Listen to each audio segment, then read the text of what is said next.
All right, and we are back here on the GSMC Football Podcast. And for the final part of the show, we will get into talking about the Giants Vikings game. But I did go back and look. So the Bengals and the Patriots we'll talk about as well. That actually will be how we open up the show tomorrow. We'll talk about that game.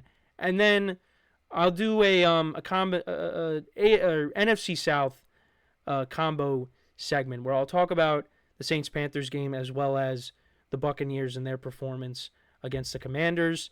And then actually, might do power rankings to end off the show tomorrow. Do either a top 5 or a top 10. I might prefer doing top 5, but I'll think about it as I go throughout the day here. But let's get into the game that I was actually at on Sunday. So again, we were celebrating 100 seasons of the Giants. The best part of the game was the halftime ceremony with all the past players. Seeing guys that I watched growing up, and of course seeing the old timers, the all time greats for them, especially Lawrence Taylor. Really wish I would have saw him play football because he's one of the greatest football players of all time. And that was nice. That was the best part, and also being there with friends and with my parents as well. It was still a good time, but the game itself was horrible. It was a awful performance by the Giants. It did get off to a good start for the Giants because, well, first of all, their first drive didn't do anything, but on the Vikings' first drive, you had Dexter Lawrence sack Sam Darnold. The crowd was really into it. That was probably the loudest I've ever heard MetLife Stadium, at least when it came to a Giant game. Because when I went to the Jet game last year on Sunday night when they played the Chiefs, it was really loud there too. But yeah, that was probably the loudest I've ever heard the stadium at a Giant game. And then all of a sudden, the Giants get the fumble recovery. And I'm like, wow, what a great start for the defense. Because that was what I was most excited about was the Giants' defense. Because they got Brian Burns to pair with Dexter Lawrence and Kayvon Thibodeau. I know the secondary was not great.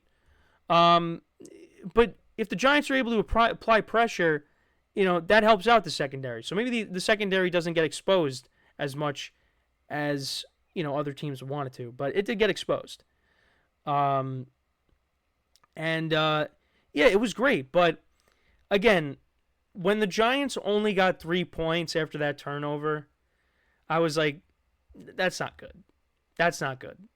And then those feelings that I had were only magnified even further when the Giants looked like they were going to get off the field on the Vikings' next possession, and there was a pass interference call, which was not the right call.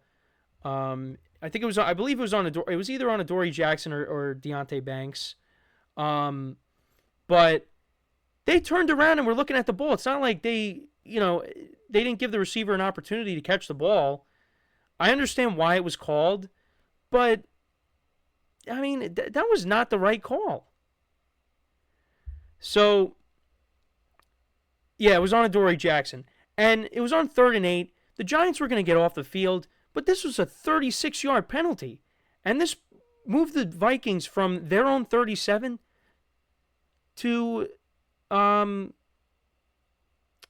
did it get them to? It got them to the Giants 22, or Giants 27. It just, that just changed the whole momentum of the game. And it was funny. So my friend who's a Vikings fan, and my mom says the same thing too. Why is it that, sometimes running backs, they don't try to cut to the outside and they just run up the middle where you have this whole mosh pit of players? And I said, well, that's what happens, and I get it. They should be trying to swing it to the outside more. And then what happens on the very next play after Aaron Jones runs it up the middle for 2 yards? Aaron Jones cuts to the outside and takes it in from 3 yards out, and the Vikings score their first touchdown of the game to make it 7-3. So there you go. Then the Giants punted. Vikings They scored a touchdown on their drive, 11 plays, 99 yards. They were backed up in their own, well into their own territory, and it didn't matter. Sam Darnold connected. I mean, this was a game changer. On 2nd and 12 from the 10, Darnold connected with Justin Jefferson for 44 yards, connected with Addison for 16, Addison for 13 again. They got all the way down there, and then on 4th and 2, Darnold connected with Justin Jefferson for a 3-yard touchdown, and that made it 14-3. Then both teams exchanged punts, and that's how the first half ended. And then we got the ceremony, which was great. Vikings opened up the second half with the touchdown, 6 plays, 70 yards, 2 minutes and 52 seconds of time of possession. And Darnold connected with Naylor for a 21-yard touchdown, and that made it 21-3. And at that point, you figured, yeah, this game's over. The Giants actually did score a field goal on their drive. Jones connected with Malik Neighbors for 25 yards, so that was nice to see that. But, again, didn't really amount to anything. Graham Gano kicked a 50-yarder, so hopefully he stays healthy because, once again, looks like he's going to be our best offensive player this year, maybe outside of Malik Neighbors. Then the Vikings punted, and then, on the very first play of the Giants' next drive in the third quarter, the drive only lasted one play. I mean, I didn't even react to this when it happened live watching this. But then Daniel Jones throws a pick six, and it was horrible. It was a little like screen pass that they were trying to set up. And Anthony Van Ginkel read that all the way, and he picked it off and right into the end zone to make it 28-6. And then there was a punt. Sam Darnold actually did throw an interception. He did throw an interception in this game. But then, and the Giants put together a drive. They get down there. On 4th and 8, they had to go for it, and Jones threw a pick. And then it's basically it. I mean, the Giants turned it over on downs. Both teams punted, and that was the final score of the game. Daniel Jones finished the game 22 of 42 for 186 yards, no touchdowns, 2 interceptions. One of them was a pick six. Giants ran the ball for only 74 yards. Malik Neighbors was their leading receiver. No surprise there. 66 yards receiving. Giants only had 1 sack, and that was the sack by Dexter Lawrence at the very beginning of the game. As for the Vikings, Sam Darnold was efficient, 19-24. Started off the game 12 for 12 in this game. 12 for 12, 19-24. He finished 208 yards, 2 touchdowns, and a pick. Aaron Jones, 94 yards. Solid game for him in his first game as a Viking. I think the Packers still should have kept him so they could have had him and Josh Jacobs, but that's neither here nor there. He had, like I said, had a touchdown. Justin Jefferson only finished with 4 receptions for 59 yards and a touchdown, so they kept him in check. I mean, there was a touchdown and there was the 44-yard reception. Jordan Addison left this game. I believe it was an ankle injury, so we'll keep an eye on that. Jalen Naylor had the 1 reception for 21 yards, and that was for the touchdown. C.J. Ham was the player that fumbled in this game. And that's what set up the Giants' first field goal. But yeah, Anthony Van Ginkel had an interception, and that was the pick six, as well as Harrison Smith had the interception, and that was on the 4th and 8. And the Vikings finished with 5 sacks in this game. And Daniel Jones, I mean, he kind of just, he did that to himself on some of them. He's holding on to the ball way too long. And there was that, and I also just think the offensive line didn't do its job either at times. Also, there were so many drops in this game. So many drops. Daniel Jones was overthrowing guys.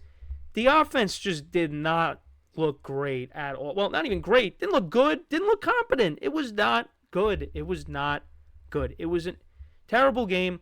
The only difference between this opener and last year's opener is the Vikings scored less points than the Cowboys, and the Giants actually scored points, but they didn't score a touchdown.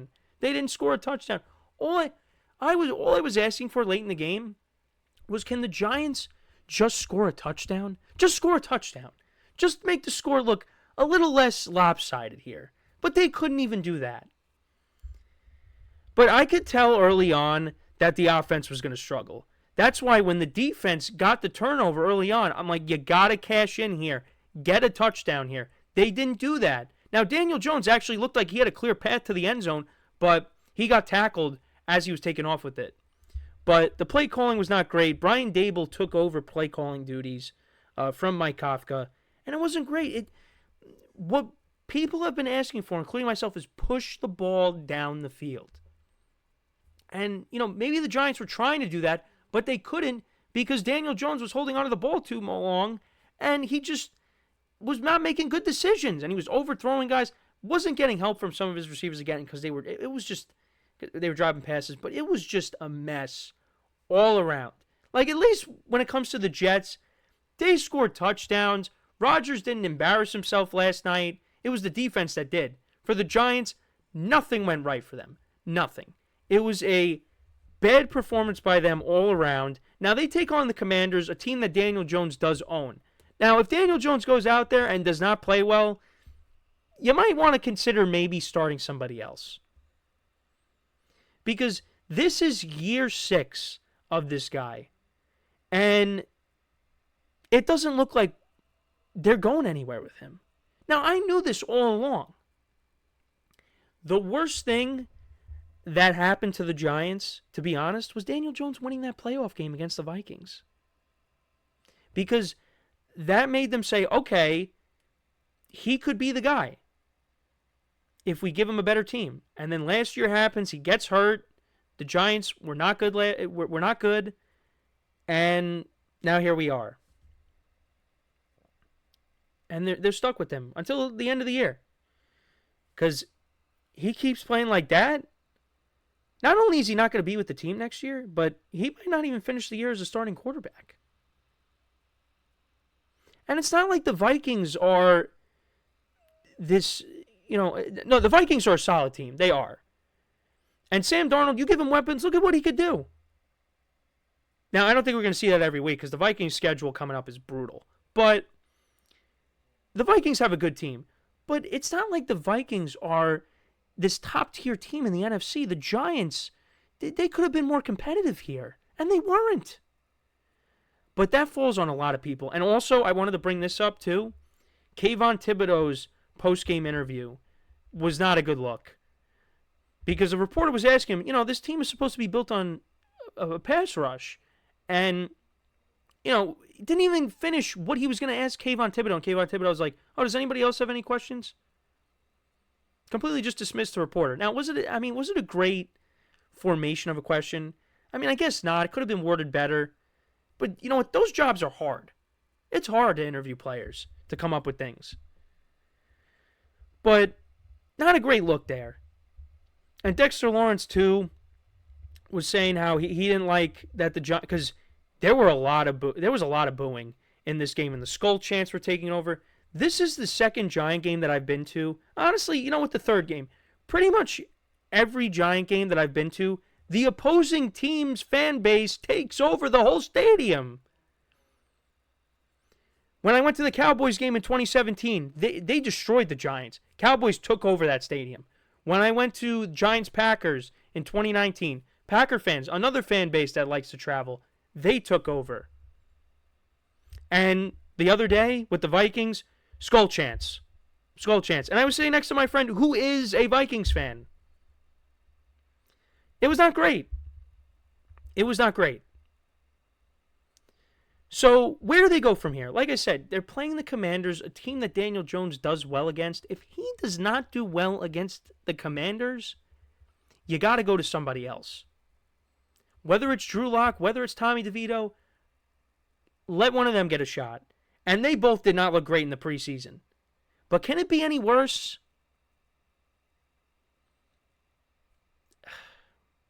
That was bad.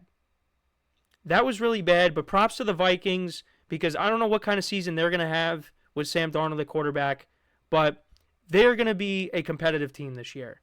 The Giants, I said 7-10. The way they played on Sunday, they'll be lucky if they win 3 games.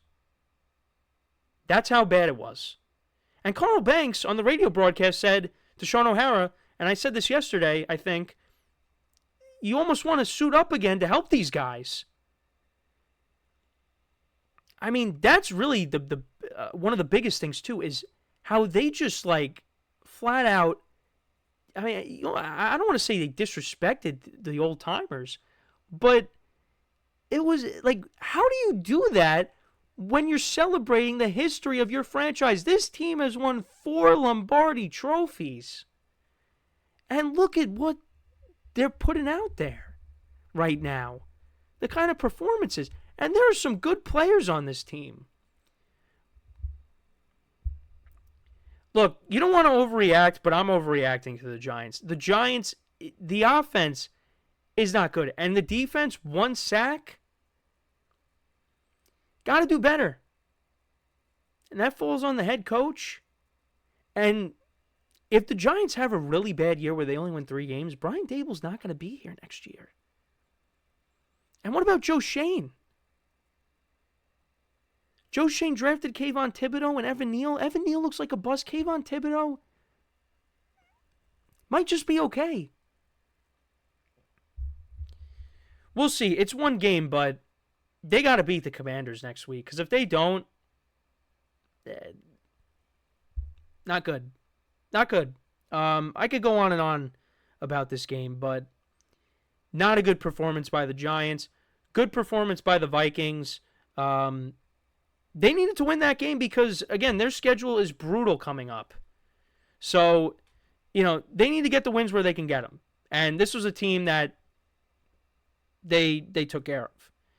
And this was one of the games that I thought the Giants could win just because Sam Darnold was starting a quarterback. But you know what? Anytime I go to a game where Sam Darnold plays, he does well. 2018, when he played with the Jets, his rookie year against the Packers, played really well. Played well in this game. Started off the game 12 for 12. You know what it is? When I go to Giant games, now, the Giants-Patriots game I went to way back when, that was the best Giant game I ever went to. Eli against Brady, that was the last matchup they had against each other. That was a great game. The Giants did lose, but that was a great game. Eli played well there. But since then, well, Eli didn't play great in the Cowboys game that I saw him play, and that was the week after he got benched by Geno Smith. Daniel Jones didn't play well against the Packers, and he didn't play well here. But when I go to Jets games, Sam Darnold played well, and Zach Wilson played well last year. So you know what? Maybe I should go to more Jet games this year, if I do go to another game this year. Maybe I should go, well, I'm going to be going to another game, just not here in the New York, New Jersey area. It'll be elsewhere. But maybe I should be going to more Jet games, because the Jets quarterbacks seem to do well when I go. All right, that's it. I'm done. I went off for a while here, but that's all the time that we got. I appreciate you guys tuning in. Make sure to check out all the other shows as well. But yeah, I hope you guys enjoyed the show. And yeah, until then, I'm Kenneth Grunfelder signing off from the GSMC Football Podcast, brought to you by the GSMC Sports Network. Have a good day, and I will talk to you guys tomorrow. Take care.